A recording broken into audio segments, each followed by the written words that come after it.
श्रीमद् भगवद गीता पवित्र और महान ग्रंथ महाभारत के युद्ध के प्रथम दिन जब अर्जुन का मन अपने रिश्तेदारों को युद्ध स्थल पर देखकर अपनों को खोने के भय से विचलित हो गया था, तब कुरुक्षेत्र में भगवान श्री कृष्ण द्वारा अर्जुन को दिए गए महान उपदेशों का उपनिषद है। इसमें एकेश्वरवाद, कर्म योग, ज्ञान योग, भक्ति योग की बहुत ही सुंदर ढंग से चर्चा की गई है। अगर हम आपको सरल भाषा में समझाएं तो श्रीमद् भगवद गीता में जीवन जीने की अनूठी कला और पवित्र शक्ति के बारे में बताया गया है, जो हर एक मनुष्य को अपने जीवन को सफल बनाने और जीने की राह दिखता है। भगवान श्री कृष्ण कहते हैं कि जिस व्यक्ति के पास ज्ञान की कमी है और ईश्वर में विश्वास नहीं है, वह मनुष्य जीवन में कभी भी सुख और सफलता प्राप्त नहीं कर सकता है। मनुष्य जो कुछ भी हृदय से दान कर सकता है, वह अपने हाथों से नहीं कर सकता, और जो वह मौन में कह सकता है, वह शब्दों से नहीं कह सकता। भगवान ने हमें जो कुछ भी दिया है, वह हमारे लिए काफी है, और यही एक अपरिवर्तनीय सत्य भी है। हम इस दुनिया में खाली हाथ आए हैं और खाली हाथ जाएंगे। जो आज हमारा है वह कल किसी और का होगा, इसलिए हम अपने जीवन में जो कुछ भी करते हैं उसे पूरी भक्ति के साथ अपने इष्ट देव को अर्पित करना चाहिए। इस भौतिक संसार का एक ही अपरिवर्तनीय नियम है कि जो कुछ भी जन्म लेता है वह कुछ समय के लिए ही रहता है, उसके बाद उसका अंत होना निश्चित है, चाहे वह मानव शरीर हो या फल। मनुष्य को जीवन में अपनी इच्छाओं के अनुसार जीने के लिए जुनून की आवश्यकता होती है, अन्यथा हर इंसान की परिस्थितियां तो हमेशा विपरीत ही होती हैं। जीवन की सफलता हर उम्र के छोटे छोटे प्रयासों का योग है, जो मनुष्य हर दिन करता है। हमारी बेवजह की चिंता और मन का डर एक ऐसा रोग है जिससे हमारी आत्मशक्ति चकनाचूर हो जाती है। हर इंसान के जीवन में नकारात्मक विचारों का आना निश्चित है, लेकिन यह व्यक्ति पर निर्भर करता है कि वह उन विचारों को कितना महत्व देता है। मनुष्य के जीवन में बुरा समय एक दर्पण की तरह होता है, जो हमें हमारी क्षमताओं का सही अंदाजा देता है। जो बीत गया उस पर शोक क्यों करें, जो हमारे पास है उस पर अहंकार क्यों करें, और जो आने वाला है उस पर क्यों आसक्त हों। मैं इस पृथ्वी की हर सुगंध की मिठास में हूँ, मैं अग्नि की लौ हूँ, और मैं सभी जीवों का जीवन और सन्यासियों का संयम हूँ। जो व्यक्ति अपने मन को नियंत्रित करने में असमर्थ है, उसका मन उसके लिए शत्रु की तरह कार्य करता है। मनुष्य के चरित्र का निर्माता उसका स्वयं का आत्मविश्वास है। जैसा उसका आत्मविश्वास होगा, वैसा ही उसका व्यक्तित्व भी होगा। हर कोई जो अपने देवता को पूर्ण विश्वास के साथ पूजना चाहता है, मैं उस व्यक्ति के उस देवता में विश्वास को दृढ़ करता हूँ। ईश्वर की शक्ति हमेशा मनुष्य के पास उसकी इंद्रियों, भावनाओं और मन की गतिविधियों के माध्यम से होती है। जो व्यक्ति हमेशा दूसरों पर संदेह करता है, उसे किसी भी दुनिया में सुख और सफलता नहीं मिलती है। बुद्धिमान व्यक्ति हमेशा अपने किए हुए कर्मों और अपने ज्ञान को एक ही रूप से देखता है। बुद्धिहीन व्यक्ति के लिए स्वर्ण और गंदगी में कोई अंतर नहीं होता है। मैं अपने कार्यों से बाध्य नहीं हूँ, क्योंकि मुझे अपने किए गए कर्मों के फल की कोई इच्छा नहीं है। भगवान से प्रार्थना करने से किसी व्यक्ति की स्थिति या भाग्य बदले या ना बदले, लेकिन वह प्रार्थना निश्चित रूप से व्यक्ति के चरित्र को बदल देती है। हमें अपने लिए सोचना चाहिए कि खुद में बदलाव लाना कितना मुश्किल है, फिर हम क्यों सोचते हैं कि दूसरों में बदलाव लाना आसान है। किसी भी कार्य को सफलतापूर्वक करने के लिए प्रेरणा का एकमात्र स्रोत हमारे विचार हैं। इसलिए हमें हमेशा बड़ा सोचना चाहिए और जीत हासिल करने के लिए खुद को प्रेरित करना चाहिए। श्री कृष्ण में इतनी आस्था और उनकी इतनी भक्ति हो कि जीवन में जब भी संकट आए तो श्री कृष्ण स्वयं चिंता करें। अगर बुरी मानसिकता वाले लोग सिर्फ समझाने से सब कुछ समझ जाते तो श्री कृष्ण कभी महाभारत नहीं होने देते। जिस प्रकार दीपक में तेल समाप्त होने पर दिया बुझ जाता है, उसी प्रकार जब किसी व्यक्ति के कर्म क्षीण होने लगते हैं तो उस व्यक्ति का भाग्य भी नष्ट हो जाता है। इस पृथ्वी पर कोई नहीं है जो मनुष्य की आशाओं को पूरा कर सके, क्योंकि मनुष्य की आशा एक समुद्र की तरह है जो कभी नहीं भर सकती। मानव स्वार्थ बहुत शक्तिशाली होता है और इसीलिए कभी कभी हमारे दुश्मन हमारे दोस्त बन जाते हैं और हमारे दोस्त हमारे दुश्मन बन जाते हैं। सत्पुरुष हमेशा दूसरों के किए गए अच्छे कामों और उनके नेक कामों को याद करते हैं, न कि दूसरों के बुरे कामों को डोट। जीवन में कभी भी निराश न होना ही सफलता की कुंजी है। मनुष्य का उत्साह ही उसे कर्म करने के लिए प्रेरित करता है और उसका उत्साह उस कार्य को सफल बनाता है। जब एक आदमी सफल होता है तो उसकी सफलता उसे इस दुनिया से परिचित कराती है, और जब एक आदमी असफल होता है तो उसकी असफलता उसे दुनिया से परिचित कराती है। यदि हमारे मन में उत्साह और संतोष है तो विश्वास कीजिए कि यह आपके लिए स्वर्ग प्राप्ति से बढ़कर होगा। मनुष्य के मन की तृप्ति ही उसके सुख का सबसे बड़ा साथी है। जो कोई दयालुता से प्रेरित होकर किसी की सेवा करता है, उसे निश्चित रूप से सुख और सफलता प्राप्त होती है। प्रकृति का नियम है कि जो भी दूसरों की भलाई के लिए अच्छे कर्म करता है, वह सभी अच्छे कर्म उस व्यक्ति के पास अवश्य ही वापस आते हैं। सुकून और शांति इस दुनिया की सबसे महंगी चीज है, जो हमें केवल भगवान की भक्ति से ही मिल सकती है। हमारे मन का अहंकार उस वृक्ष के समान होता है जिस पर केवल विनाश के फल ही लगते हैं। दूसरों पर भरोसा करना अच्छा है, लेकिन कभी कभी हमें भरोसा करने में सावधानी बरतनी चाहिए, क्योंकि कभी कभी आपके अपने दांत ही आपकी जिह्वा को काट लेते हैं। मनुष्य को यह घमंड नहीं करना चाहिए कि उसे जीवन में किसी की आवश्यकता नहीं होगी, और न ही कोई गलतफहमी होनी चाहिए कि सभी को उसकी आवश्यकता होगी। इस कथन में कोई संदेह नहीं है कि जो कोई मृत्यु के समय मुझे याद करता है और मुझे याद करते हुए अपना शरीर छोड़ देता है, वह मनुष्य मेरे धाम में वास करता है। मनुष्य अपने जीवन में जो कुछ भी कर्म के रूप में बोता है, उसका फल उसे भविष्य में मिलता है। प्रत्येक मनुष्य को अपने ईश्वर में अटूट विश्वास रखना चाहिए, क्योंकि अर्जुन ने भी युद्ध के मैदान में जाने से पहले श्री कृष्ण को ही चुना था। मनुष्य अपने जीवन में जब तक डरता रहेगा, तब तक उस मनुष्य के जीवन के हर फैसले दूसरे करते रहेंगे।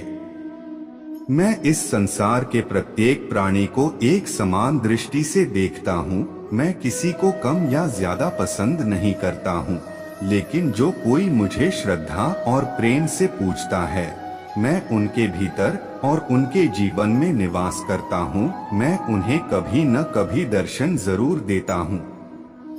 हमारे साथ जो हुआ वह अच्छा ही हुआ। विश्वास करो कि हमारे साथ जो हो रहा है वह अच्छे के लिए ही हो रहा है, और जो हमारे साथ होने वाला है वह भी अच्छा ही होगा। बिना कर्म किए जीवन में किसी फल की आशा करना मनुष्य की सबसे बड़ी भूल है। असफलता के ताले खोलने के लिए इस दुनिया में केवल दो चाबियां हैं। पहली कुंजी है दृढ़ संकल्प और दूसरी कड़ी मेहनत। जिस प्रकार समय समय पर प्रकृति में परिवर्तन होता रहता है, उसी प्रकार मनुष्य के जीवन में सुख दुख, आशा निराशा, सफलता और असफलता का आगमन होता रहता है। कोई भी मनुष्य जन्म से महान नहीं होता। महान बनने के लिए भी महान कर्म करने पड़ते हैं। केवल मन ही किसी का मित्र और शत्रु होता है। नरक के 3 द्वार हैं, काम, क्रोध और लोभ। वह जो सभी कामनाओं का त्याग कर मैं और मेरा की लालसा और भावना से मुक्त हो जाता है, वह शांति पाता है। जो शोक के योग्य नहीं, उसके लिए तुम शोक करते हो तो भी बुद्धि की बातें करते हो। ज्ञानी न तो जीवितों के लिए शोक करते हैं और न मरे हुओं के लिए। जब आप अपने काम में आनंद खोज लेते हैं, तब आप पूर्णता प्राप्त कर लेते हैं। मेरा तुम्हारा, छोटा बड़ा, तुम्हारा पराया मन से मिटा दो, फिर सब तुम्हारा है, तुम सबके हो। इतिहास कहता है कि कल सुख था, विज्ञान कहता है कि कल सुख होगा, लेकिन धर्म कहता है कि मन सच्चा हो और हृदय अच्छा हो तो हर दिन सुख होगा। जीवन न तो भविष्य में है और न ही अतीत में, जीवन तो केवल इस क्षण में है, अर्थात इस क्षण का अनुभव ही जीवन है। आज जो तुम्हारा है पहले किसी और का था और भविष्य में किसी और का होगा। परिवर्तन ही संसार का नियम है। जो लोग मन को नियंत्रित नहीं करते हैं, उनके लिए यह एक दुश्मन की तरह काम करता है। एक व्यक्ति जो कुछ भी चाहता है वह बन सकता है, यदि वह विश्वास के साथ उस चीज पर चिंतन करता है जो वह चाहता है। मनुष्य अपने विश्वास से निर्मित होता है। जैसा वह विश्वास करता है वैसा वह बन जाता है। अपने अनिवार्य काम करो, क्योंकि काम करना वास्तव में निष्क्रियता से बेहतर है। फल की इच्छा छोड़कर कर्म करने वाला व्यक्ति अपने जीवन को सफल बनाता है। सज्जन अच्छे आचरण वाले सज्जनों के बीच रहना चाहते हैं, नीच लोग केवल नीच लोगों में रहना चाहते हैं। जिसके स्वभाव से जो प्रवृत्ति उत्पन्न हुई है, वह उस प्रवृत्ति को नहीं छोड़ती। दिव्य धन वाले व्यक्ति में भय का पूर्ण अभाव और सभी के लिए प्रेम की भावना होती है। जो होने वाला है वह होकर ही रहता है और जो नहीं होने वाला है वह कभी नहीं होता। जिसकी बुद्धि में ऐसा संकल्प होता है वह कभी चिंता नहीं करता। किसी और के जीवन की नकल करके पूरी तरह से जीने की तुलना में स्वयं को जानकर अपूर्ण रूप से जीना कहीं अधिक बेहतर है। समय से पहले और भाग्य से अधिक किसी को कुछ प्राप्त नहीं होता। अच्छे काम करने के बावजूद लोग आपके बुरे कामों को ही याद रखेंगे। इसलिए लोग जो कहते हैं उस पर ध्यान न दें, अपना काम करते रहें। जो लोग बुरे कर्म करते हैं, सबसे नीच लोग जो आसुरी प्रवृत्ति के हैं और जिनकी बुद्धि माया द्वारा भस्म हो गई है, वे मेरी पूजा नहीं करते हैं या मुझे प्राप्त करने का प्रयास नहीं करते हैं। ऐसा कुछ भी नहीं है, चेतन या अचेतन, जो मेरे बिना अस्तित्व में हो सकता है। जो लोग इस ज्ञान में विश्वास नहीं करते हैं, वे मुझे प्राप्त किए बिना जन्म और मृत्यु के चक्र का पालन करते हैं। जिसने मन को जीत लिया है, उसने पहले ही परमात्मा को प्राप्त कर लिया है, क्योंकि उसने शांति प्राप्त कर ली है। ऐसे व्यक्ति के लिए सुख और दुख, ठंड और गर्मी और मान और अपमान एक समान ही हैं। किसी जरूरतमंद व्यक्ति को बिना किसी हिचकिचाहट के जो दान कर्तव्य के रूप में दिया जाता है, वह सात्विक माना जाता है। पवित्रता, सरलता, ब्रह्मचर्य और अहिंसा भगवान, ब्राह्मण, गुरु, माता पिता जैसे गुरुओं की पूजा करने के लिए शारीरिक तपस्या है। जो हर जगह मुझे देखता है और मुझ में सब कुछ देखता है, उसके लिए मैं कभी अदृश्य नहीं हूँ, नहीं वह मेरे लिए अदृश्य है। अपने आप को जीवन के योग्य बनाना ही सफलता और खुशी का एकमात्र तरीका है। जिस प्रकार मनुष्य पुराने वस्त्रों को त्याग कर नए वस्त्र धारण करता है, उसी प्रकार आत्मा पुराने तथा अनुपयोगी शरीरों को त्याग कर नए शरीर को धारण करती है। जो कर्म में अकर्म देखता है और अकर्म में कर्म देखता है, वह सब मनुष्यों में ज्ञानी है और सब प्रकार के कर्मों में लीन होकर दिव्य अवस्था में रहता है। गुरु की दीक्षा के बिना प्राणी के सभी कार्य निष्फल हैं। प्रत्येक व्यक्ति अपने कर्म के गुणों का पालन करके पूर्ण बन सकता है। यज्ञ, दान और तपस्या के कर्मों को कभी नहीं छोड़ना चाहिए, उन्हें हमेशा संपन्न किया जाना चाहिए। जो मनुष्य न तो कर्म के फल की इच्छा करता है और न ही कर्म के फल से घृणा करता है, वह सन्यासी कहलाता है। जो व्यक्ति अपने कर्मों के परिणाम के प्रति आश्वस्त है और जो अपने कर्तव्य का पालन करता है, वही सच्चा योगी है। जब भी और जहां भी अधर्म बढ़ेगा, मैं धर्म की स्थापना के लिए अवतार लेता रहूंगा। मैं हर युग में भक्तों को बचाने, दुष्टों को नष्ट करने और धर्म को फिर से स्थापित करने के लिए प्रकट होता हूँ। जो लोग निरंतर भक्ति के साथ मेरी पूजा करते हैं, मैं उनकी जरूरतों को पूरा करता हूँ और उनके पास जो कुछ भी है उसकी रक्षा करता हूँ। कमजोरी ईश्वर द्वारा दी जाती है, लेकिन मर्यादा मनुष्य के अपने दिमाग से बनाई जाती है। भय होने से भविष्य के दुखों को नहीं रोका जा सकता है। भय केवल आने वाले दुख की कल्पना करना है। क्रोध से भ्रम उत्पन्न होता है, भ्रम से बुद्धि व्यग्र हो जाती है, जब बुद्धि व्यग्र हो जाती है तब तर्क नष्ट हो जाता है, जब तर्क नष्ट होता है तब व्यक्ति का पतन हो जाता है।